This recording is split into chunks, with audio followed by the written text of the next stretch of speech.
Bien, buenos días a todos, ¿cómo están? Mi nombre es Rafael Rossi, soy kinesiólogo académico de la Escuela de Kinesiología de la Universidad de los Andes y les doy la más cordial bienvenida en esta mañana de sábado, donde tenemos un especial invitado que nos va a estar acompañando durante toda esta sesión. Eh, Reiterar el agradecimiento por la fidelidad de todas las personas que nos han acompañado durante todo este año en todas las actividades que hemos hecho. También muy agradecido con los aportes en relación a iniciativa de actividades. Muchas de las cosas que hemos hecho es porque ustedes mismos nos han recomendado o nos han sugerido hacer este tipo de actividades. Así que muy agradecido por eso. El día de hoy está con nosotros Carlos Balsalore Fernández, quien es de nacionalidad española. Él es doctor en ciencias del deporte y máster en deporte de alto rendimiento. Es autor de múltiples investigaciones científicas en el ámbito de entrenamiento de fuerza y el uso de nuevas tecnologías. Es desarrollador de apps de iOS, creador de MyJumpLab, una suite de 9 aplicaciones científicamente validadas para medir el rendimiento humano y que actualmente cuenta con miles de descargas en todo el mundo. Actualmente el doctor Balsalore se desempeña como profesor de biomecánica de deporte en la Universidad Autónoma de Madrid, además de ser editor de social media de la prestigiosa revista Journal of Sport Science. El día de hoy, el doctor Balsalore Fernández nos hablará sobre el diseño y validación de aplicaciones para medición del rendimiento físico. Buenas tardes para ti, Carlos. Bienvenido. Muchas gracias, Rafael. Gracias por la invitación. Estamos muy contentos de poder contar contigo, Carlos. Bueno, conversamos antes de iniciar esta transmisión que muchos de nosotros ocupamos tus aplicaciones diariamente para medir, en mi caso, las capacidades físicas de mis pacientes, sobre todo en etapas un poco más avanzadas y también como parte muchas veces de las baterías para hacer parte del reintegro deportivo. Así que estoy muy contento también de poder contar contigo y que nos puedas contar un poquito de tu experiencia en la creación y en la utilización de estas aplicaciones. Así que muchas gracias por aceptar nuestra invitación. Perfecto, nada. De nuevo, gracias a vosotros y, por supuesto, gracias a todos los que estáis atendiendo fielmente esta conferencia. Comentábamos, Rafael y yo al inicio, que probablemente lo mejor, si os parece bien, pues yo ahora comenzaré, digamos, mi exposición y luego, si tenéis alguna pregunta, la podéis ir dejando escrita y al final, pues, resolveremos pues, las dudas que nos dé tiempo resolver. Veis, Excelente. por cierto, aquí tanto en esta pantalla, digamos, esta primera diapositiva de inicio, como luego durante las diapos, pues por ahí está mi correo electrónico, está mi perfil en redes sociales, que es el mismo tanto para el Twitter como Instagram. Así que si, que a veces me ha pasado, ¿no? Si a veces, pues durante el directo, digamos que estáis todavía un poco procesando lo que habéis escuchado y no surgen ninguna dudas, pero las dudas surgen días después. No tengáis ningún problema en escribirme por estos canales y todo lo que pueda ayudaros, pues estaré encantado de hacerlo. Perfecto. Muchas gracias, Carlos. Antes de que se me olvide, abajo está la sección de preguntas y respuestas. Por favor, manden todas sus preguntas a esa sección y no al chat, por favor. ¿Ok? Y lo otro, también vamos a hacer una encuesta en relación a esta actividad y que también ustedes nos puedan sugerir nuevas actividades más adelante. Así que, por favor, cuando aparezca el link que enviaremos por el chat, por favor, nos ayudan a completar eso. Así que es todo tuyo, la audiencia, Carlos. Ok, muchas gracias. Pues venga, vamos a comenzar. Entonces, bueno, efectivamente, como decía Rafael, de aquí de lo que vamos a hablar en este tiempo que tenemos por delante es sobre mi experiencia tanto en el propio diseño de las aplicaciones que he ido desarrollando con el paso de los años, como lo que yo considero que es más importante y que, en mi humilde punto de vista, es probablemente el motivo por el cual las aplicaciones, pues con el paso del tiempo se han popularizado bastante y se utilizan en equipos y clubes de élite de todo el mundo, y es la ciencia que hay detrás de dichas aplicaciones y el sustento científico y las validaciones que efectivamente demuestran que se pueden utilizar para medir de una manera válida y fiable. Entonces, me gusta contextualizar un poco el uso de las aplicaciones, no solo de las mías, sino en general de la tecnología, ¿no? Vivimos ahora en una época en la cual eh, podemos medir una grandísima cantidad de variables con muchísimas tecnologías diferentes y de hecho actualmente uno de los problemas que tenemos en el ámbito de la evaluación del rendimiento físico deportivo no es el no disponer de dispositivos para medir, sino que de hecho ahora hay demasiadas instituciones, demasiados clubes, incluso de élite, que tienen demasiadas tecnologías y demasiadas variables y no saben exactamente qué hacer con tanto dato. Hay una sobrecarga de información y es precisamente por eso por lo que yo considero que es muy importante el ser capaz de discriminar, de filtrar, de discernir entre aquellas variables que son más interesantes para nuestro rol de aquellas que no son tan interesantes. En el contexto de las aplicaciones, fijaos el avance tan exponencial que ha sufrido las descargas de aplicaciones de las tiendas de apps en vuestros móviles, en vuestros celulares, desde que surgió la primera tienda de aplicaciones en 2008 hasta la actualidad, ¿no?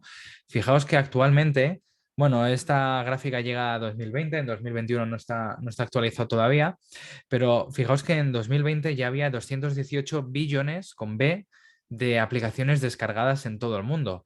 Y de todas esas aplicaciones, nuestro terreno, que es el de Health and Fitness o salud y forma física, o ocupa un lugar privilegiado en la popularidad de las aplicaciones descargadas. No es la número uno de este tipo de aplicaciones para estos dispositivos siempre ha sido los juegos, el entretenimiento, etcétera. Pero fijaos que Health and Fitness está por encima de las aplicaciones de libros, de las de comida, de las de música, de las de productividad, las de fotos. Es decir, es una categoría muy demandada. De hecho, el año pasado se estima que eh, se lanzaron al mercado 71.000 nuevas aplicaciones de Health and Fitness, para que veáis un poco la magnitud de todo esto. De hecho, en la lista del Colegio Americano de Medicina del Deporte, la tecnología, las nuevas tecnologías, lo que podríamos conocer como nuevas tecnologías, los wearables, las apps, etcétera, pues está en esta lista de tendencias del Colegio Americano de Medicina del Deporte. Y de hecho, el hecho mismo de que lleve en esta lista de tendencias 4 o 5 años consecutivos hace que en sí mismo no sea una tendencia. Es decir, no es una moda pasajera, es algo que ha llegado para quedarse. Por eso es tan importante familiarizarse con ello, ¿no?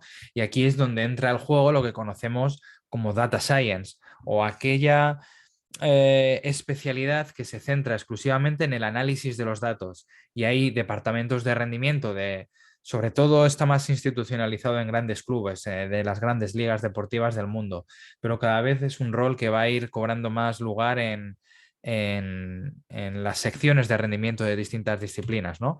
Por ejemplo, este Data Science, una de las cosas que intenta, entre muchas de las cosas que hace, es, por ejemplo, a raíz o a partir de eso que llamamos el Big Data, ¿no? La recolección sistemática de muchos datos, tratar de discernir si hay algún tipo de patrón que predisponga o no predisponga, o mejor dicho, que sea capaz de predecir si el deportista se va a lesionar o si no se va a lesionar. Este estudio es un intento de ello. En la actualidad no se ha conseguido todavía. Hay de hecho algunos autores, entre los cuales, por cierto, me incluyo, que pensamos que la predicción de lesiones es algo que probablemente no se vaya a alcanzar nunca, en el sentido de el sacar una bola de cristal y decir, pues mira, tú dentro de no sé cuántos días, de no sé cuántos partidos y después de no sé cuántos esfuerzos te vas a lesionar. Eso, teniendo en cuenta que las lesiones son multifactoriales, es probablemente más complejo y depende de muchos factores y es al menos de momento, con el conocimiento científico y la tecnología que tenemos hoy en día, eso es algo imposible. Sí es cierto que este data science nos ayuda enormemente a gestionar la carga de entrenamiento y si bien no seremos capaces de predecir la lesión, sí que seremos capaces de reducir su incidencia, que es algo de tremendo interés en el deporte.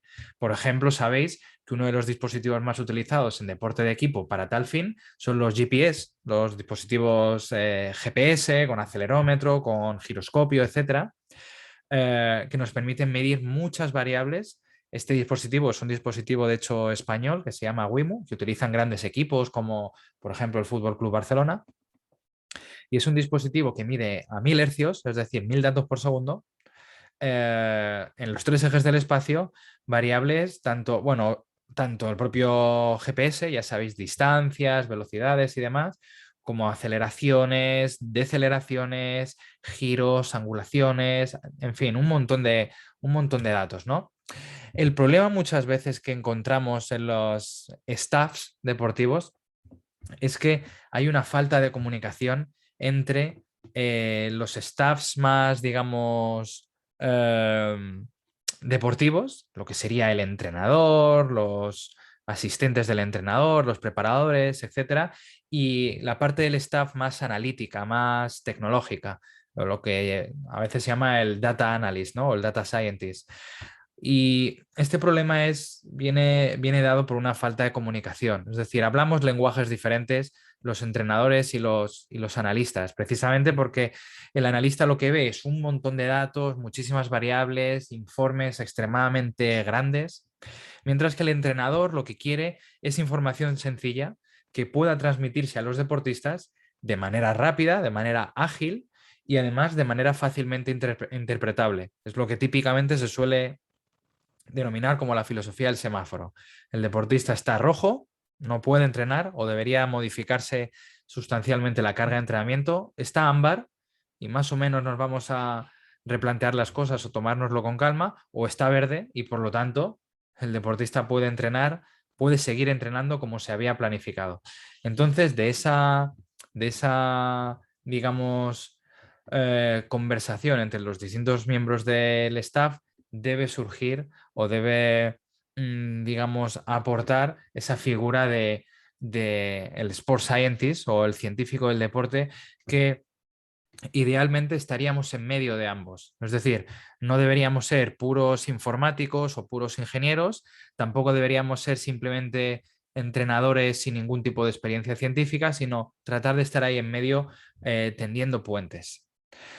Un ejemplo clásico de esto que os estoy comentando en lo relativo a la complejidad de los datos que muchas veces arrojan los analistas y un ejemplo con una de mis aplicaciones que luego hablaremos de ello. Fijaos, estas dos pantallas de dos softwares diferentes representan lo mismo. Representan un levantamiento de 50 kilos en un press de banca. La derecha, que es una aplicación mía que se llama MyLift, informa al entrenador o al atleta de una variable o de dos variables, las dos probablemente más importantes, que es la velocidad a la que has movido la barra durante ese press de banca y la 1RM que se estima a partir de dicha velocidad. Mientras que en la imagen de la izquierda lo que vemos es un montón de datos, un montón de variables, como el recorrido de subida, el recorrido de bajada, el tiempo hasta que he subido, el tiempo que se tarda hasta llegar a la aceleración máxima, la duración de la fase propulsiva, la fuerza media hasta la fuerza propulsiva, en fin, un montón de variables de las cuales la gran mayoría en realidad no nos sirven para el día a día del entrenamiento, porque muchas veces cuando tenemos exceso de información, los informes que los analistas analizan tardan tanto en, digamos, en elaborarse, que cuando te lo han entregado, o bien ya es demasiado tarde, porque te lo han entregado días después de cuando esa actividad surgió, o bien lo que te entregan es tan denso, tan amplio, que no tienes la capacidad de digerirlo y de con eso dar instrucciones de entrenamiento. Entonces, en mi humilde punto de vista, creo que es muy importante entender que no se trata de tener los últimos avances tecnológicos y las últimas tecnologías y todos los aparatos disponibles en el mercado, sino que probablemente es más eficiente escoger dos, tres, cuatro, los que consideremos más importantes y que se puedan administrar de manera sencilla y utilizarlos bien. Llegamos más arriba en ese muro colocando dos escaleras bien apiladas que con todas ellas mal puestas y sin sintonía entre ninguna de ellas, ¿no? En ese sentido, siempre me gusta decir que la simplicidad, el hacer las cosas fáciles, es un superpoder, es en realidad algo muy complejo. Entonces, no caigamos en la trampa de pensar que cuanto más numeritos y más complejidad y más tecnología, lo estamos haciendo mejor. Hay veces que tratar de hacer las cosas difíciles muy fáciles y que las cosas parezcan fáciles es de hecho probablemente lo más difícil. Entonces, respecto a mi experiencia programando las aplicaciones, es algo que mucha gente me pregunta, pero bueno, pero haces tú las aplicaciones, tienes un informático, una informática, ¿cómo haces? Pues fijaos, os quiero transmitir mi experiencia porque sí, efectivamente las aplicaciones las programo yo mismo y ¿por qué no? Dentro de las cabezas de quienes me estáis escuchando puede haber grandes ideas. Estoy seguro de que hay grandes ideas por ahí. ¿Y por qué no vais a hacer vosotros también vuestras propias aplicaciones? Yo lo que quiero es transmitiros el mensaje de que si realmente tenéis una idea que pensáis que es buena, pues no es algo imposible. No tienes que ser un genio, no tienes que tener una diplomatura en informática, simplemente tienes que entender ciertos conceptos. Y hay que entender que los lenguajes de programación, que hay muchísimos, no es ni más ni menos que los lenguajes en general. Es decir, es tanto más o menos difícil aprender un lenguaje de programación que un lenguaje diferente. De hecho, es bastante más fácil en mi punto de vista aprender un lenguaje de programación que aprender, por ejemplo, japonés desde cero. ¿Por qué? Porque los lenguajes de programación se basan en la lógica matemática, es algo muy estructurado, algo muy lógico, y se basan también en el inglés. Todos los códigos de programación están escritos en inglés y en mayor o menor medida todos sabemos inglés, ¿no? O al menos algo de inglés. Entonces hay que perderle en ese sentido el miedo. Para desarrollar aplicaciones, en este caso para iPhone, se necesitan en realidad solo dos cosas. Se necesita un lenguaje de programación, que eso viene interno dentro de vuestros Mac, y un programa que se llama Xcode, que es un programa que es para Mac. Por si alguien luego me pregunta, ¿este programa solo está para Mac? Es un programa gratuito, como digo, y te permite programar aplicaciones. Entonces, básicamente, cuando tú haces una aplicación nueva, desde cero, primero lo que haces es entrar en lo que se llama el storyboard, que es algo así como un lienzo en el cual tú dibujas gráficamente lo que quieres ver. Las pantallas con sus colores, con sus botones, con sus textos, etcétera. Y luego todos esos elementos, lo que se conoce como la interfaz gráfica, se enlaza a un correspondiente código que le va a decir a cada una de esas interfaces gráficas qué tienen que hacer. Eso es lo que llamamos las variables. Hay variables, por ejemplo, numéricas, hay variables de texto, por ejemplo, para introducir un nombre de usuario, hay variables booleanas, que son las que te dicen si algo es falso o es verdadero, y luego hay, digamos, patrones lógicos, por ejemplo, lo que se conocen como los statements if-else. If-else significa algo así como si esto, entonces lo otro. Y es tan sencillo como, por ejemplo, aquí tenéis un pedazo de código de una de mis aplicaciones para calcular asimetría entre piernas. Entonces, aquí se dice, si la asimetría es menor que la media de la simetría que tiene el usuario registrado, entonces el color nos sale verde. El deportista ese día está ok. Si la asimetría menos la media está más o menos entre 1 y 1,5 Standard Deviation, SD, desviación estándar, entonces el deportista está en ámbar. Y en caso contrario, el deportista está en rojo y la alerta que la aplicación le diría al deportista es, oye, ten cuidado, a lo mejor hoy no es un buen día para entrenar duro. Y en este sentido me gusta mucho recordar la frase de Steve Jobs, que se ha cumplido este año el 10º aniversario de su fallecimiento, y decía que todo el mundo debería aprender a programar porque te enseña a pensar. Programar no es ni más ni menos que una forma de estructurar el pensamiento para ayudarte a resolver programas y problemas. Cuando nosotros hablamos, por ejemplo, de la programación del entrenamiento, eso es un tipo de programación. No lo escribimos con código en un ordenador, pero es una forma de pensamiento lógico que trata de dar respuesta a un problema mediante una serie de pasos o una serie de algoritmos. Hay de hecho hasta juegos para aprender a programar. Los niños muy pequeños pueden aprender a programar de manera muy sencilla con juegos. Por ejemplo, aquí tienes un avatar, un muñeco, y tiene ese muñeco que conseguir un objetivo, por ejemplo, llegar ahí arriba y pasar la pantalla, ¿no? Y entonces este juego pues es tan sencillo como eh, poner una serie de funciones, por ejemplo, veis aquí a la izquierda que pone move forward, eso sería una función que se mueva hacia adelante, y entonces tú le estás diciendo, muévete adelante, se lo dices 3 veces, luego gírate, luego mueve hacia adelante, luego coge esta gema y le das al play. Y cuando le das al play, lo que tú has programado, el muñeco lo hace. Y si el muñeco consigue llegar al objetivo que tú has programado, entonces tu programación, tu código de programación ha sido satisfactorio. Y si no, pues tienes que revisarlo para hacerlo bien. Entonces, fijaos todas las formas que tenemos para aprender a programar. Yo personalmente, muchas veces me lo preguntáis, aprendí a programar en esta página web. Se llama Udemy y entonces aquí hay muchísimos cursos de programación, tanto gratuitos como de pago. Yo hice uno de pago, tampoco era muy costoso, no sé si me costó 20 euros o algo así. Y era básicamente pues el que encontré que tenía más descargas y mejores reseñas y ya está. Y eso es lo que hice. Estuve pues mucho tiempo aprendiendo con este curso y ya luego pues me lancé a empezar a diseñar mis propios productos, ¿no? Mis propias aplicaciones. Estas aplicaciones, para quien no las conozca, son unas aplicaciones basadas en la medición del rendimiento físico. Y a raíz o a colación de este concepto, la medición del rendimiento, creo que es muy importante entender un cambio de paradigma de lo que se denomina testing o testeo a el monitoreo o monitorización. Y habrá quien piense, pero esto no son sinónimos, ¿no es lo mismo testear que monitorizar? Pues parecen sinónimos, pero tienen matices muy diferentes. Por ejemplo, testear implica hacer unas evaluaciones muy puntuales.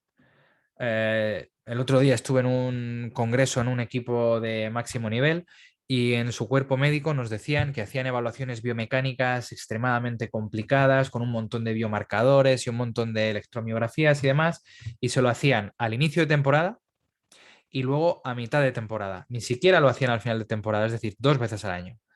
Claro, ¿qué tipo de información creéis que puede aportar una evaluación que solo se hace 2 veces al año?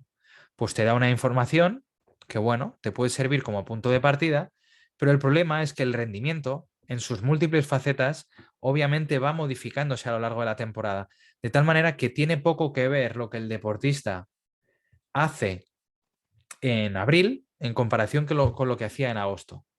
De tal manera que ese paradigma más anticuado del testeo, de hacer un par de evaluaciones al año y ya está siendo reemplazado por el monitoreo, que implica hacer mediciones mucho más frecuentes, generalmente menos extensas. Es decir, nosotros, como hemos comentado antes, probablemente no necesitemos numerosísimas tecnologías para ver un montón de variables complicadas y demás, sino que a lo mejor nos da más información y es más interesante para guiar el día a día del entrenamiento, el monitorizar variables quizá algo más sencillas, pero de manera muy frecuente. Obviamente hay ciertas variables, por ejemplo, variables relacionadas con la salud cardíaca que se hacen pues una vez en la pretemporada, simplemente para descartar, por ejemplo, que el deportista tenga un problema cardíaco. Eh, es como un reconocimiento médico y obviamente eso es importante y hay que hacerlo. Pero al margen de eso, en lo relativo a la medición del rendimiento físico para tomar decisiones de entrenamiento, para saber si mi deportista está mejorando, si no está mejorando, si mis cargas de entrenamiento son muy duras y está pudiendo recuperarse de ellas o si por el contrario está cayendo en sobreentrenamiento. Por supuesto, si el deportista se me lesiona, para ver si va recuperando día a día, semana tras semana, los valores que tenía antes de lesionarse, para ello es imprescindible monitorizar y no me sirve el medir en septiembre una vez y luego no volver a medir hasta abril. Ahí tengo que hacerlo de la manera más frecuente posible.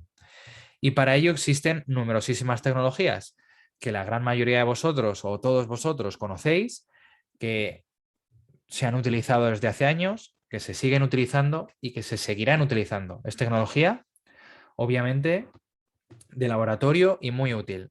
¿Cuál es el problema de esta tecnología? De este tipo de tecnologías, pues como los encodes, los radars, las plataformas, los isocinóticos, pues son los problemas asociados a estas tecnologías bajo mi punto de vista. El primero y más evidente es el precio. De aquí estamos hablando de decenas, si no cientos de miles de dólares. Es algo muy costoso que está disponible para algunos selectos laboratorios o clubes de élite. Y el segundo problema es, digamos, su usabilidad. Por ejemplo, una plataforma de fuerzas o la usas en un laboratorio o puedes encontrar algunas que son relativamente portátiles y que se pueden utilizar en unos contextos un poco todavía constreñidos, no tan de la vida real. Por ejemplo, tú no puedes poner una plataforma de fuerzas en césped para medir un salto en fútbol, por ejemplo, si te interesa medir exactamente lo que pasa en el terreno de juego, porque encima del césped la plataforma no calibra bien. Una máquina isocinética como la que veis ahí abajo a la derecha, con ese isocinético de la extensión de rodilla, no la puedes sacar del laboratorio. Y como eso, tantos ejemplos. Entonces, en ese sentido, cada vez han irrumpido más en la evaluación del rendimiento el uso de dispositivos móviles. Y todas estas variables que veis aquí no son, digamos, variables que he puesto al azar, variables aleatorias, sino que son variables las cuales todas y cada una de ellas tienen al menos un artículo científico que demuestra que son válidas y fiables. Y algunas de ellas, como es el caso de la velocidad de ejecución en entrenamiento de pesas o el salto vertical o el sprint, tienen muchos artículos científicos detrás validando su uso de distintos grupos de investigación independientes de distintas partes del mundo. Entonces, las aplicaciones de las cuales yo os estoy hablando son estas, y como siempre me lo preguntáis al final de estas charlas, los que no los conocéis y demás, pues voy a ser todo lo transparente que pueda, ¿vale? Voy a pasar esto muy rápidamente, pero simplemente para que conozcáis, pues digamos, las aplicaciones que manejo, ¿no? Entonces, básicamente, yo desarrollo fundamentalmente para iPhone. Las aplicaciones tanto en iPhone como en Android son 14,99 euros. Es un pago único para siempre, ¿de acuerdo? Lo que vale cada una de las aplicaciones. En Android están, digamos, las dos más populares, que son MyJump y MyLift, aunque estoy trabajando en otras. Y estos son, digamos, las aplicaciones que yo he ido desarrollando pues, desde hace años. Lo que he sacado más recientemente es lo que se llama MyJump Lab, que es una sola aplicación en la cual están todas mis aplicaciones. Y es una aplicación que de momento está solo disponible para iPhone. Estoy actualmente trabajando en Android para trasladarla. Y es una aplicación gratuita que tiene 7 días de prueba y que luego hay distintos modelos en los cuales tú puedes decidir usarla. Por ejemplo, si solo te interesa usarla durante un mes porque vas a hacer una serie de evaluaciones para un proyecto de investigación, pues puedes, digamos, desbloquear todas esas aplicaciones y todas sus funciones de manera ilimitada por 3,99 euros. Si quieres usarla todo a un año entero indefinido, pues son 29,99 euros al año. Y si quieres tener la aplicación para siempre en tu uso desbloqueada y disponer de ella cuando tú quieras, como digo, para siempre, pues son 99,99 euros. Y esto es un poco las aplicaciones en las que yo he estado trabajando pues en los últimos años. Y como podéis ver, pues es infinitamente más barato que cualquier dispositivo de laboratorio que podamos utilizar de los que hemos visto antes. Y esa ha sido mi intención, ¿no? Tratar de humildemente aportar un granito de arena, digamos, democratizando el uso de la tecnología. En mi caso, en lo que mejor, o dicho de otra forma, en lo que más he decidido centrarme cuando he ido desarrollando las aplicaciones, porque obviamente la medición del rendimiento es multifactorial y hay muchas cosas que se pueden y sería interesante medir, pero yo en lo que humildemente me he centrado es en estos 4 pilares, que son los análisis de saltos, lo que llamamos velocity-based training o entrenamiento de fuerza basado en la velocidad, el análisis de la carrera y del sprint y el análisis de la movilidad articular. Vamos a empezar por los saltos y vamos a repasar rápidamente un poco cada una de estas facetas y el uso que podemos darle a las aplicaciones para ello. Pues bueno, el análisis del salto es probablemente el test más utilizado del mundo. Todas las disciplinas deportivas, en mayor o menor medida, se pueden beneficiar de un test de salto. Y esto es así porque es un test inocuo, es decir, no fatiga al deportista hacer un salto, es muy rápido, tremendamente rápido de medir y me da mucha información. Me permite conocer el, Eh, estado de fatiga de mi deportista, me permite conocer su rendimiento neuromuscular, es decir, su capacidad de producir fuerza, velocidad y potencia. Me permite calcular perfiles de fuerza-velocidad con gran precisión. Por ejemplo, en lo relativo a la fatiga, se sabe que el salto vertical medido antes y después de un determinado esfuerzo correlaciona de una manera tremendamente estrecha con el lactato acumulado. Por ejemplo, se sabe que si nosotros introducimos en estas ecuaciones tan sencillas la altura de un salto, podemos calcular la fuerza, la velocidad y la potencia con una precisión apenas un 2% similar a una plataforma de fuerzas de 10.000 euros instalada en un laboratorio. Gracias, por ejemplo, a las ecuaciones de Morin y Samosino, que son dos biomecánicos franceses. Estas ecuaciones, estos datos, por cierto, lo aporta directamente mi aplicación MyJump. En lo relativo a los perfiles de fuerza-velocidad, el análisis del salto me permite hacer este tipo de evaluaciones, lo que conocemos como perfil fuerza-velocidad, que básicamente nos dice si mi deportista es más orientado hacia la fuerza o más orientado hacia la velocidad y nos ayuda a optimizar cuáles son las cargas más óptimas en cada caso para mejorar el rendimiento. Y para medir estos niveles de salto, pues tenemos, como hemos comentado antes, numerosísimas alternativas, todas ellas basadas en estas dos maneras de medir, que son dos maneras que no me he inventado yo ni se ha inventado nadie de estos grupos comerciales de plataformas. Son ecuaciones de física de la época de Newton y son la ecuación de la velocidad de despegue y la ecuación del tiempo de vuelo. Básicamente conociendo o la velocidad a la que el deportista despega del suelo o el tiempo que está en el aire mientras está saltando, pues podemos calcular la altura de salto de una manera muy precisa. Y de hecho, ese es el principio que utiliza MyJump, que es esta aplicación que es la primera que diseñé, que mide el tiempo de vuelo del salto con una grabación en cámara lenta. Y es tan sencillo como agarrar el móvil, medir un vídeo y seleccionar el despegue y el aterrizaje. Y esto te permite medir la altura del salto y todas las variables derivadas de la altura del salto que hemos hablado antes, como la fuerza, la velocidad, la potencia, de una manera muy válida y muy precisa. Por ejemplo, aquí vemos cómo, cómo de bien se correlaciona la aplicación con la plataforma de fuerzas de laboratorio. Correlaciones R099 y diferencias de en torno a 1 centímetro. Y esto hablando de teléfonos viejos, como el iPhone 5S, que graba solo a 120 imágenes por segundo. Pero desde hace ya muchos años tenemos dispositivos que graban a 240 imágenes por segundo, en los cuales la precisión es todavía más grande. Se estima en los últimos estudios que la precisión entre plataforma y aplicación grabando a 240 imágenes por segundo es en torno a 4 o 5 milímetros. Pasemos ahora al ámbito de la velocidad de ejecución. La velocidad de ejecución, el entrenamiento de fuerza, para quien no lo sepa, para quien no esté familiarizado, viene a suponer una alternativa a esto, que es la medición directa de la 1RM. Y fijaos, aunque todos sabemos lo que es la 1RM, a veces se nos olvida que la 1RM, si realmente la queremos medir, deberíamos hacerla como la ha hecho este deportista.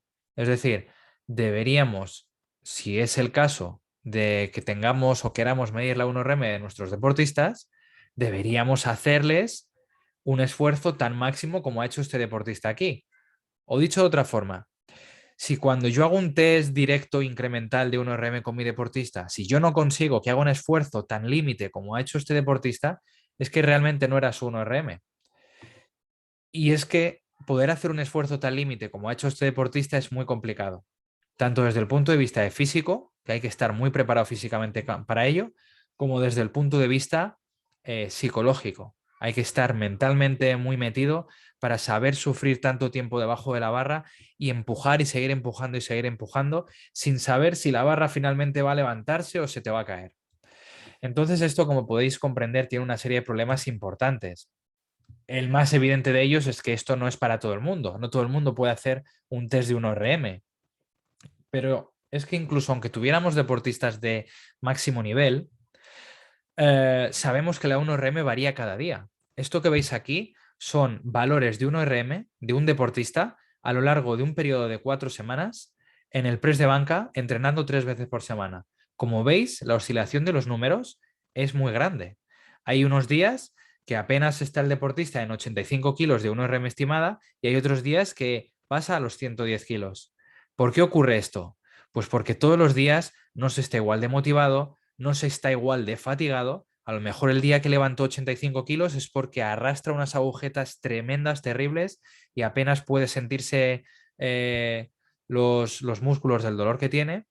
Y no todos los días entonces tiene ese mismo nivel de rendimiento. No todos los días saltamos igual, no todos los días corremos igual, no todos los días sprintamos igual y obviamente no todos los días seríamos capaces de levantar nuestra 1RM al máximo nivel.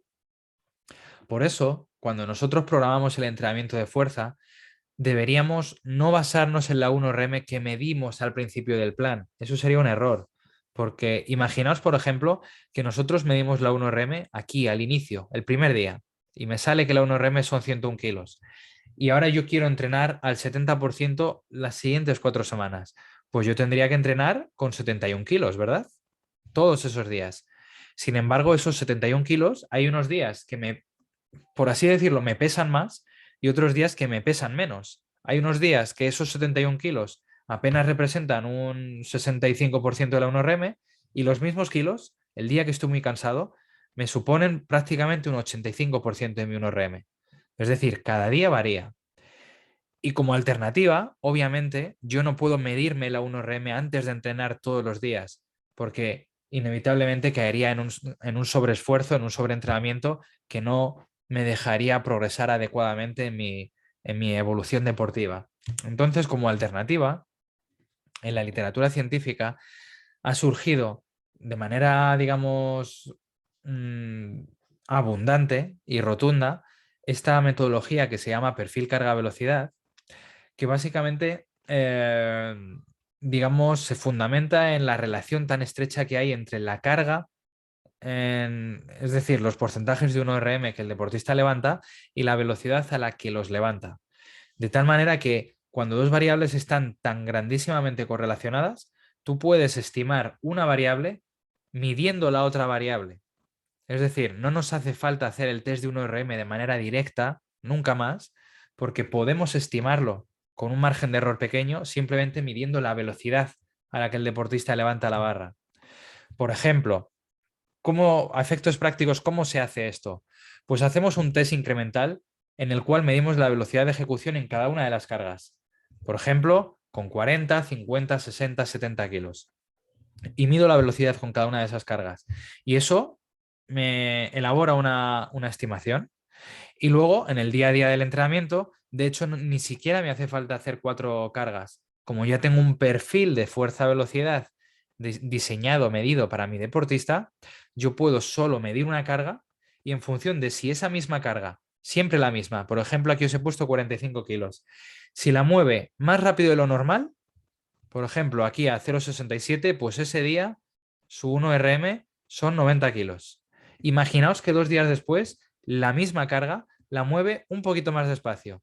Pues entonces significará que está más cansado y esa carga ya no representa su 50% de la 1RM.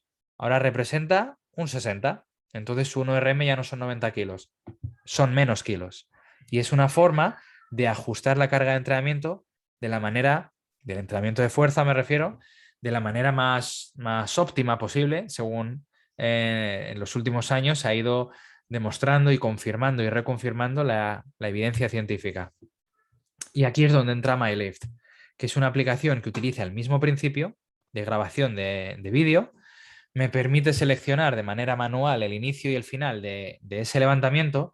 Y esto que parece algo muy sencillo, muy rudimentario, muy, si me permitís, de andar por casa, que lo es, y de hecho no me lo tomo como una crítica, sino como un halago. Yo quiero que sea lo más sencillo posible para que no tengas nada más que agarrar el teléfono, sacarlo del bolsillo, grabar al deportista y ya está. Quiero que sea sencillo, no quiero que sea sofisticado. Lo que quiero es que sea sencillo, pero preciso. Y efectivamente se ha demostrado en numerosos estudios de investigación que en comparación con un encoder de 2.000 euros, Se puede medir bien con MyLift en un press de banca, en una sentadilla, en un hip thrust. Hay estudios con dominadas, hay estudios con extensión de rodilla. En fin, hay diversas investigaciones que se han hecho con diversos ejercicios. De hecho, se ha demostrado incluso que la aplicación es válida y fiable en comparación con sistemas de captura de movimiento 3D para medir la trayectoria de levantamientos. Y esto es algo que, por ejemplo, a los halterófilos les interesa mucho para ver cómo han levantado esa barra, qué trayectoria ha seguido, qué velocidad han alcanzado, etc. Y vamos a meternos ahora en el running y el sprinting. Y es que el análisis tanto de la carrera sostenida como la carrera acelerativa o sprint digamos, es múltiple los objetivos que tenemos cuando queremos evaluar el rendimiento en estas disciplinas, ¿no? El primero de ellos y más evidente es eh, la medición en sí misma del rendimiento. Si el deportista corre más rápido, genera más fuerza al correr, es más eficiente en sus cambios de dirección, pero también nos permite analizar técnicamente el movimiento, técnicamente el gesto, tanto desde el punto de vista de la eficiencia para la mejora del rendimiento, como decíamos antes, como de la eficiencia en el ámbito de la prevención de lesiones. Hay ciertos patrones de movimiento que se sabe que ayudan a prevenir más lesiones que otros. Y por supuesto, dentro de este mismo objetivo, que es la prevención de lesiones, suele ser muy común el querer analizar las asimetrías entre piernas, ver cómo va evolucionando el deportista en los valores después de haberse lesionado y ver si recupera lo que tenía antes de lesionarse, etcétera, ¿no? Por ejemplo, en lo relativo al análisis de la eficiencia de la carrera, hay una variable que se llama stiffness, que es una variable que, digamos, de manera coloquial representa algo así como la reactividad que tiene, en este caso, el tobillo del deportista para utilizar la energía elástica y aplicar la fuerza muy rápido. Es ser un tobillo rígido, un tobillo con pocos tiempos de contacto en el suelo, un tobillo elástico. Y se sabe que esa capacidad de generar y de aprovechar la energía elástica de nuestros tendones está inversamente relacionada con la economía de carrera. La economía de carrera es la cantidad de energía que consumo para correr. De tal manera que los deportistas, si me permitís de manera coloquial, que tienen mejores muelles en sus tendones, son aquellos que tienen un menor consumo de oxígeno a una determinada velocidad. Es decir, que consumen menos, que gastan menos, que por lo tanto se fatigan menos. Así, el análisis del stiffness me permite conocer lo eficiente que es un deportista corriendo. En lo relativo, por ejemplo, a las lesiones deportivas, análisis cinemáticos de la báscula pélvica, lo que aquí llaman contralateral pelvic drop, se ha demostrado que está asociado con las lesiones más comunes del corredor. Por ejemplo, se sabe que los deportistas que se han lesionado de distintas lesiones del corredor tienen una báscula pélvica significativamente más grande que aquellos deportistas sanos que no han tenido esas lesiones. Y esto es así tanto en lesiones en la patela, como en la bandilla iliotibial, como en la tibia media, como en el tendón de Aquiles. Aquellos deportistas con más báscula pélvica al correr tienen tendencia a tener una mayor índice de lesión de este tipo de lesiones del corredor.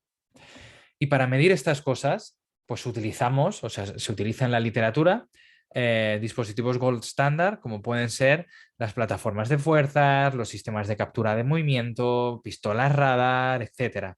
Todo ello tremendamente útil y preciso, pero también generalmente muy inaccesibles y muy caros. Y en este contexto, pues diseñé esta aplicación que se llama Ranmatic, que es una aplicación que de nuevo se basa en análisis de vídeo y me permite grabar al deportista y conocer con una gran precisión en comparación con plataformas de infrarrojos, pues los tiempos de contacto, los tiempos de vuelo, la fuerza aplicada en la zancada, la oscilación vertical del centro de masas, el leg stiffness que hemos comentado antes, es decir, me puede dar variables relacionadas con la mecánica de carrera de una forma rápida, sencilla y válida y fiable.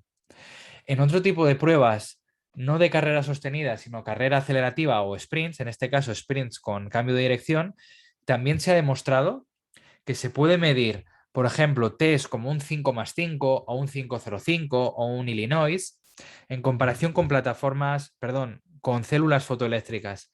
Y aquí en este estudio que veis esta gráfica abajo a la derecha, publicado aquí en Journal of Sports Science en 2019, pues observamos que efectivamente la correlación era muy alta y la aplicación tenía un margen de error bastante pequeño en comparación con dichas células fotoeléctricas. Y por último, nos vamos a meter en el terreno de la movilidad articular y en este caso nos vamos a centrar en la movilidad de la articulación del tobillo. ¿Por qué? Porque es una que a mí personalmente me interesa, porque se ha demostrado que hay una grandísima relación, hay mucha evidencia que enlaza el tener una dorsiflexión reducida con tener mayor riesgo de ruptura del ligamento cruzado anterior. Fijaos, por ejemplo, en este deportista. Como bien dice este estudio, si os habéis fijado en el título, dice algo así como revisión sistemática de la literatura, el efecto de tener una dorsiflexión de tobillo reducida en la mecánica de las extremidades inferiores al aterrizar. Es decir, cuando tú tienes poca dorsiflexión y aterrizas un salto, si no tienes dorsiflexión, no tienes la suficiente capacidad de amortiguar ese salto. Y como no tienes esa capacidad de amortiguar, tu rodilla adopta una posición compensatoria y esa posición compensatoria es peligrosa para tu ligamento cruzado. Fijaos en este vídeo.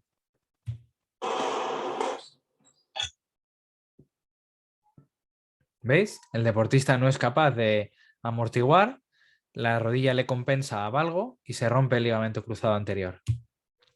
Entonces, para medir esto tenemos una herramienta muy sencilla que es una cinta métrica y puedo hacer el test rodilla-pared, que es tan sencillo como tocar la pared con mi rodilla, el talón en el suelo y voy alejándome de la pared hasta encontrar el punto más lejano que yo soy capaz de hacerlo sin levantar el talón del suelo. El problema de esto es que es poco preciso y además depende de la antropometría. Por ejemplo, si tú tienes dos deportistas con exactamente esta misma dorsiflexión, pero sin embargo uno tiene un 42 de pie y el otro tiene un 47, el que tiene el 47 va a tener los dedos más cerca de la pared y por lo tanto dos deportistas que son iguales, tienen la misma dorsiflexión, vamos a evaluarlos como si fueran diferentes. Por eso lo que es mucho más avanzado y preciso son los goniómetros, que son dispositivos que se colocan en la tibia y te miden la angulación con precisión. Y en este contexto está la última aplicación que yo os quería enseñar, que se llama MyROM. De nuevo recuerdo, todas estas aplicaciones están disponibles de manera individual. Por ejemplo, si hay alguien que exclusivamente le interesa MyROM, se la puede descargar de manera individual, pero todas ellas están incluidas dentro del paquete MyJumpLab si hay alguien que las quiere tener todas, ¿no? Todo el paquete.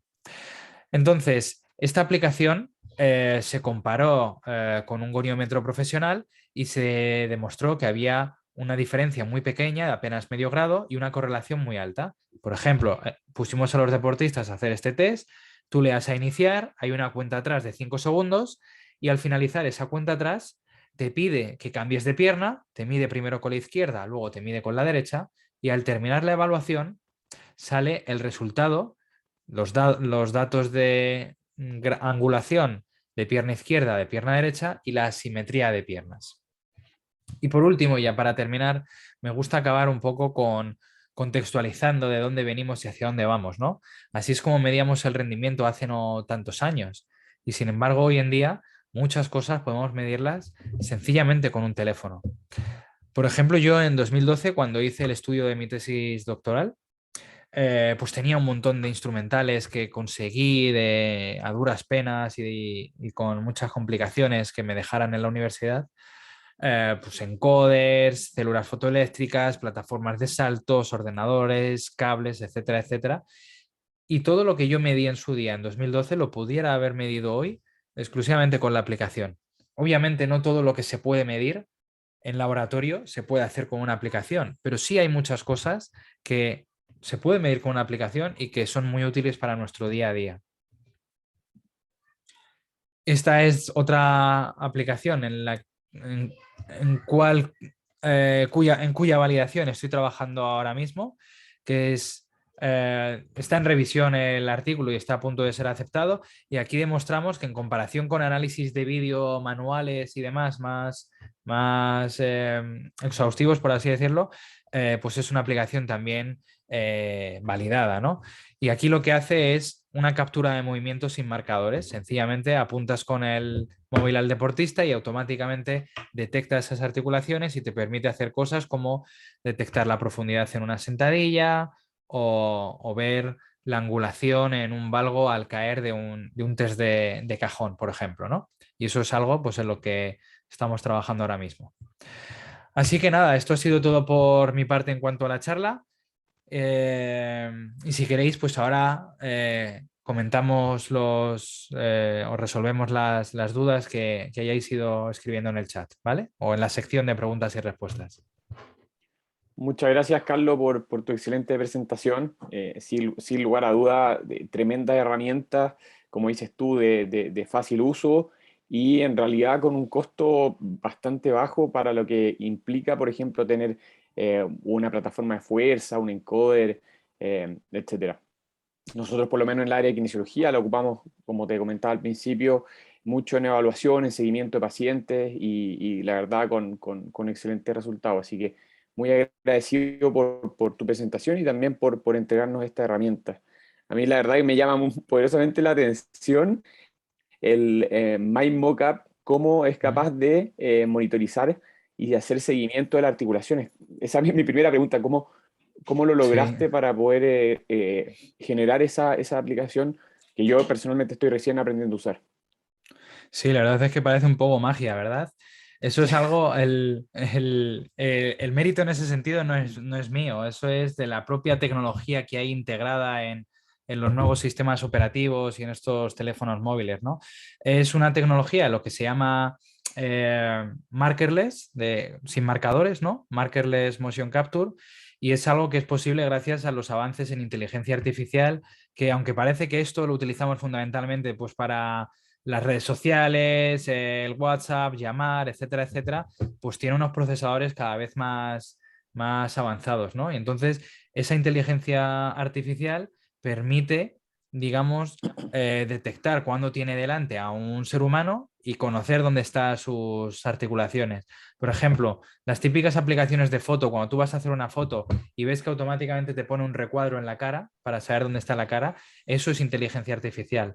Y entonces simplemente de esas capacidades tecnológicas que ya tienen los móviles hoy en día, pues eso, digamos, por decirlo de alguna manera, yo me he aprovechado de ese avance tecnológico y he utilizado eso pues para detectar las articulaciones. Y la verdad es que pues estamos encontrando que efectivamente funciona bastante bien.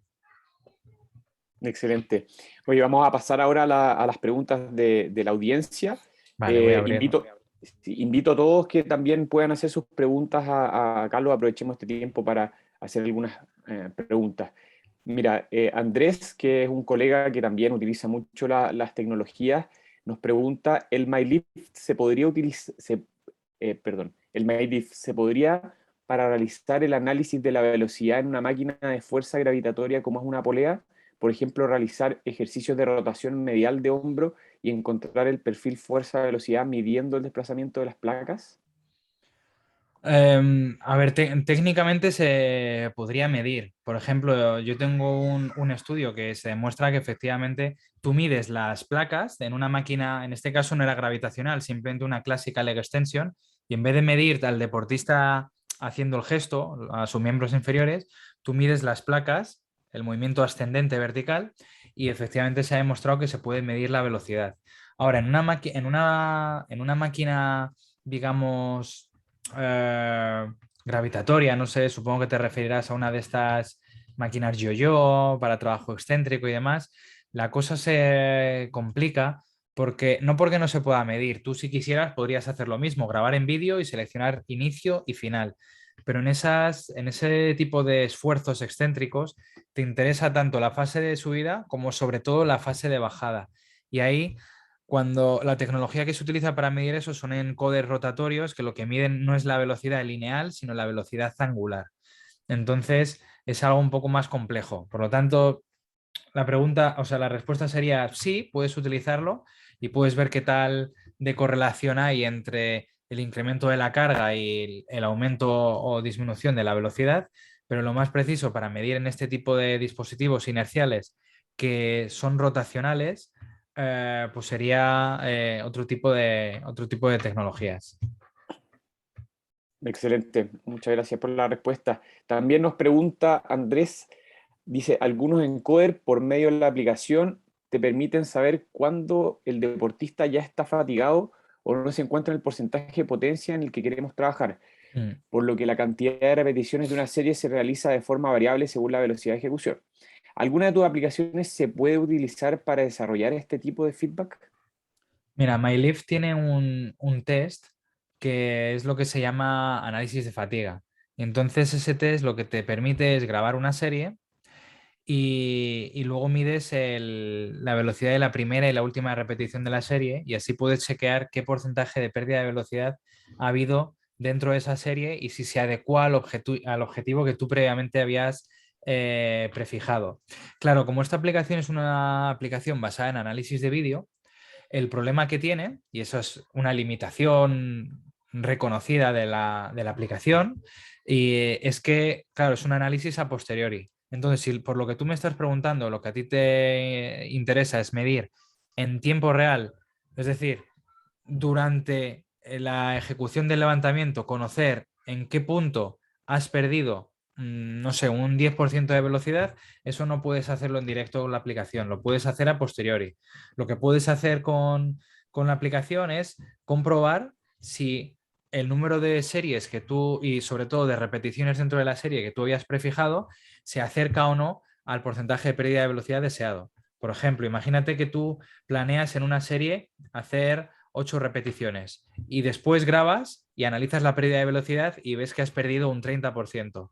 Entonces, en la siguiente serie, en vez de 8 repeticiones, pues podrías planificar hacer 5 repeticiones. Entonces, es una manera sencilla de poder ajustar eso. Pero efectivamente, en tiempo real, ese dato no lo aporta. Perfecto. Muchas gracias ahí por las preguntas, Andrés, y también por las respuestas, Carlos. Mira, Juan Delgado nos dice, para alguien que está iniciando en el desarrollo de aplicaciones de mediciones del rendimiento físico, que le encantaría poder realizar en el futuro un trabajo tan avanzado como el suyo, ¿con qué recomiendas iniciar y con qué tipo de ejercicio, movimiento hablando desde el área de la programación? Muchas gracias. ¿Te refieres de la programación, me imagino, lo que es el escribir, el desarrollar una aplicación, ¿no? Me estás Yo, hablando yo- de, sí, yo creo que apunta por ahí la pregunta. sí, porque estás hablando que te estás iniciando en el desarrollo de aplicaciones. Pues yo te diría que no es recomendable empezar con uno u otro ejercicio, porque eso es irrelevante, si me permites la expresión, en el sentido de que no es más o menos complicado medir un ejercicio que otro. Es decir, te da igual, es igual de fácil o igual de difícil programar para medir un salto que para medir un press de banca, que para medir un sprint. El trabajo de base de la programación es el mismo. O sea, no me ha costado a mí más hacer MyJump que MyLift, que Ranmatic. El trabajo es el mismo. Entonces, lo que yo te recomendaría es que te inicies y que sigas aprendiendo programación con, pues, por ejemplo, con alguna de las herramientas que yo he mostrado antes al inicio o alguno de los cursos que yo he recomendado al inicio y una vez te sientas lo suficientemente confiado para empezar a medir algo, pues prueba con cualquier ejercicio que te resulte a ti, pues no sé, que te guste, que te interese, pues para probarte, para ver si consigues y luego pues lo vas adecuando a tus necesidades. Perfecto, excelente. Carlos, voy a aprovechar de preguntarte yo en relación al uso Claro, de las aplicaciones. claro Eh, que sí. yo sé que en algunas de las publicaciones creo que aparece, por ejemplo, la posición del celular o la distancia. Sí. ¿Tú tienes como estandarizado más o menos en cada una de las aplicaciones qué distancia utilizarla o en qué posición poner el celular? Porque obviamente que mientras más cerca es obviamente que mejor, pero obviamente que quizá yo puedo perder el marco de la evaluación, por ejemplo, en el salto o en la velocidad. Ujú. ¿Tiene estandarizado eso o cómo lo utiliza? Pues mira, no lo tengo estandarizado en el sentido de que por ejemplo, cuando publicamos en revistas científicas, las validaciones y demás, pues claro, en un estudio de investigación riguroso y demás, tiene que estar todo metodológicamente muy estandarizado. Entonces, cuando publicamos, sí que efectivamente en el análisis de dicho estudio, sí que se hicieron unos estándares. Por ejemplo, en el salto vertical pusimos 1,5 metros enfrente del deportista, a una altura de no sé cuántos centímetros y demás, pero eso es de cara a la investigación, digamos. Desde el punto de vista práctico, desde mi experiencia y mi recomendación, es no preocuparse por eso. Es decir, no tienes tú que agarrar una cinta métrica y tener que medirte exactamente 1,5 metros y agarrar un trípode y colocar con tal angulación. Es, bajo mi punto de vista, una pérdida de tiempo, porque el resultado va a ser igualmente bueno. Porque lo único que tú realmente necesitas, es decir, la única estandarización, por decirlo de alguna manera, que necesitas es, como tú muy bien has comentado, es estar lo más cerca posible del deportista sin llegar obviamente a molestarle y grabar la parte que tú quieres analizar en el test que tú quieres analizar. Por ejemplo, en un test de salto, a ti tú no necesitas grabar todo el cuerpo, porque lo único que mide la aplicación en el test de salto es el despegue y el aterrizaje. Por lo tanto, a ti solo te interesa que aquí en el móvil, en la pantalla, te salgan sus pies. Entonces, ponte lo más cercano posible y lo más agachado a sus pies posible para que la imagen en pantalla de los pies, despegando y aterrizando, sea lo más nítida posible. Y al margen de eso, pues que cada uno se coloque de la forma más cómoda. No es necesario tener que andar sacando cinta métrica y calculando de manera más complicada. Excelente, muchas gracias ahí por el consejo. Bueno, otra cosa súper interesante que tienen los iPhone, que yo creo dentro de los tutoriales que tú tienes en YouTube, es el uso de los tres dedos para la lupa, que Sí, para mí es una tremenda herramienta de poder sí, sí, agrandar y sobre todo en las partes de aterrizaje y despegue para poder hacerlo con la mayor precisión. En los sí, sí, iPhone sí, se puede poner la lupa ahí como un tip. Yo lo ocupo mucho ahí en el MyJump. sí, sí, sí. Mira, también nos preguntan qué cargas son apropiadas para realizar la curva fuerza-velocidad con cuatro cargas si es que ya está determinado el 1 RM. ¿Con ¿Vale? qué cargas comenzar y hasta cuál llegar? Mira, buena pregunta y es importante. Eh, Obviamente tiene que ser la carga última a la que llegar, obviamente tiene que ser una carga submáxima, porque si la última carga del test fuera la 1RM, pues entonces todo esto no tiene sentido, pero tiene que ser lo suficientemente alta como para que el deportista realmente aplique toda la fuerza y toda la velocidad que pueda ante esa carga. Un problema común en este tipo de test que yo veo es gente utilizando cargas excesivamente ligeras. Imagínate un deportista que tiene su 1RM del anterior test en 120 kilos en la banca y la primera carga del test se la haces con 20 kilos. Pues claro, con una carga tan ligera, al deportista le cuesta muchísimo realmente aplicar la máxima velocidad posible, porque si realmente aplicara la máxima velocidad posible con una carga tan ligera, lanzaría la barra hacia el techo. Y por lo tanto, con las cargas muy ligeras, hay mucha fase de frenado, lo que se conoce como fase de frenado. Y eso, digamos que reduce la fiabilidad de la medición. Para que la medición sea precisa, las cargas tienen que ser submáximas, pero lo suficientemente altas como para que el deportista pueda empujar con todo su esfuerzo posible. Entonces, yo siempre suelo recomendar movernos en unas cargas aproximadas entre un 70-85% del 1 RM. Por ejemplo, imagínate, para hacer el cálculo fácil, si yo tuviera un deportista que levanta 100 kilos en el press de banca, pues utilizar un test con 70, 75, 80 y 85 kilos. Esas serían mis cuatro cargas. Perfecto, excelente, muchas gracias, muy buena pregunta.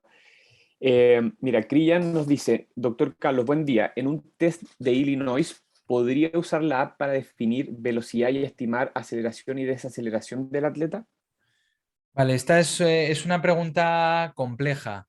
Eh, una cosa es medir y otra cosa es estimar. Para estimar la capacidad de aceleración y deceleración, claro que puedes utilizar el test de Illinois o otros test, por ejemplo, probablemente para la deceleración, es decir, cómo frenas y rápidamente vuelves a acelerar. es decir, la capacidad de frenar muy rápido y de acelerar muy rápido, probablemente sea más interesante un 505, porque es en línea recta. Es decir, vas hacia adelante en línea recta y para atrás en línea recta. Y ahí sí que tienes que frenarte del todo y demás, ¿no? Pero eso es lo que medimos con un test de Illinois o un 505, al final es un tiempo, el tiempo que tarda el deportista en hacer el test. Y tú, gracias a ese tiempo, cuanto más bajo mejor, eh, estimas de alguna manera la capacidad de acelerar o de decelerar. Pero si realmente queremos medir la aceleración y la deceleración de un deportista en un sprint de cambio de dirección, ahí la cosa se complica mucho y hay mucha investigación reciente investigando el tema sobre todo de la deceleración, porque para medir bien una deceleración de manera precisa hace falta instrumental todavía muy avanzado, muy especializado, pues un dispositivo 1080 o pistolas radar o algo así, pero de manera más rudimentaria, pero digamos, fiable, este tipo de test, claro que te sirven. A mí personalmente ya te digo que me gustaría más, en vez de un Illinois, un 505, porque en el 505 es línea recta para adelante y línea recta para atrás, y así frenas y aceleras. Excelente, muchas gracias por la respuesta. Y también te manda muchos saludos desde Bogotá, Colombia. Muchas Bien, gracias, saludos para ti. vamos a ver las últimas dos preguntas en honor al tiempo también. Ok. Jacqueline nos pregunta, Carlos, ¿cómo podemos comparar si mi paciente tiene buen rendimiento en su deporte? ¿Se tendría que revalorar y al cuánto tiempo se hace? Vale, bueno, para empezar, el rendimiento es algo multifactorial y claro, depende de tu deporte, ¿no? Entonces, el rendimiento desde el punto de vista global, pues eso obviamente lo vas a valorar en la competición. El mejor rendimiento o la mejor expresión del rendimiento es la propia competición. Entonces, si te refieres a el rendimiento físico en los entrenamientos, qué es lo que va a hacer que luego, si se ha hecho bien el proceso, rinda en la competición, ahí tenemos que valorar y revalorar, pues idealmente de la manera más frecuente posible. Porque si yo solo evalúo, imagínate la 1RM en la pretemporada y luego yo no vuelvo a medir a lo largo del año, pues tengo poca información. Entonces tenemos que tratar de buscar un equilibrio entre la frecuencia de evaluación y tampoco sobrecargar al deportista a evaluaciones. Entonces, por ejemplo, en los test de salto o en los test de velocidad y demás, pues a lo mejor un equilibrio adecuado que el deportista puede tolerar y demás puede estar en torno a las 2 semanas, cada 2 semanas, idealmente cada semana, pero depende del contexto, es que depende mucho del contexto, depende mucho del nivel deportivo. Si estás en deportistas jóvenes, amateurs y demás, es muy probable que te dejen medir o que puedas medir a tu disposición. Si estás en un club de élite es más difícil. Curiosamente, cuanto más élite, se entrena peor, porque es más difícil que te dejen intervenir. Perfecto, toda la razón. Sí. Muchas gracias por por la respuesta. Vamos a la última pregunta de Andrés, que está bien interesante. ¿Has pensado sincronizar tus aplicaciones con un giroscopio tipo Arduino que logre sensar el cambio de aceleración y desaceleración, eliminando el error humano en seleccionar el contacto y el despegue en el MyJump? Sí he pensado en ello. De hecho, tengo una de mis aplicaciones, se llama Force Data, que precisamente lo que hace es utilizar el acelerómetro del móvil para evaluar en bruto esos datos de aceleración, y algún intento estuvimos haciendo, comparando con plataformas y demás, y el problema es que no es preciso. Pero no por mi aplicación, sino que tú te vas a un pushband, por ejemplo, que es un acelerómetro el más conocido en el tema de entrenamiento y demás, y también tiene un margen de error enorme.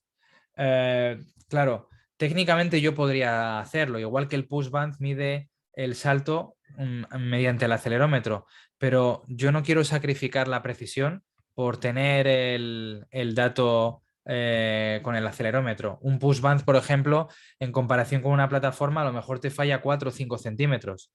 Y con MyJump estamos hablando de 4 o 5 milímetros. Entonces, eh, claro, yo entiendo que hay veces que la grabación en vídeo puede parecer como algo muy rudimentario, ¿no? Y que hay un error humano porque efectivamente tú tienes que seleccionar manualmente el despegue y el aterrizaje. El tema es que como grabas en cámara lenta, aunque hipotéticamente haya un error humano de no saber si es esta imagen o la siguiente imagen, entre imágenes hay solo 4 milisegundos, porque estás grabando en cámara lenta. Por lo tanto, el margen de error es muy pequeño. Es decir, yo lo he comparado y es muchísimo más el margen de error midiendo con acelerómetro que con cámara lenta. Y es por eso que yo todavía a día de hoy sigo con la cámara lenta. Obviamente, si hubiera un momento en el que la tecnología permitiera medir con un sensor del acelerómetro, del giroscopio, lo que sea, de una manera más precisa que lo que tenemos con cámara lenta, yo sería el primero en implementarlo. Pero a mí fundamentalmente por encima de todo lo que me interesa es la precisión. Entonces, prefiero que sea con cámara de vídeo y tener que seleccionar midiendo bien que hacerlo con el acelerómetro de manera automática, pero midiendo mal. Perfecto. Muchas gracias por las preguntas y también, Carlos, por las excelentes respuestas. Bueno, lo último, queríamos saber en qué estás ahora, qué estás desarrollando, qué es lo que se viene a futuro. Cuéntanos un poco del corto y mediano y largo plazo, qué es lo que se viene para ti en los próximos años. Pues mira, sí más en el corto plazo, bueno, ya comenté al inicio, estoy trabajando en pasar más de las aplicaciones al sistema operativo Android.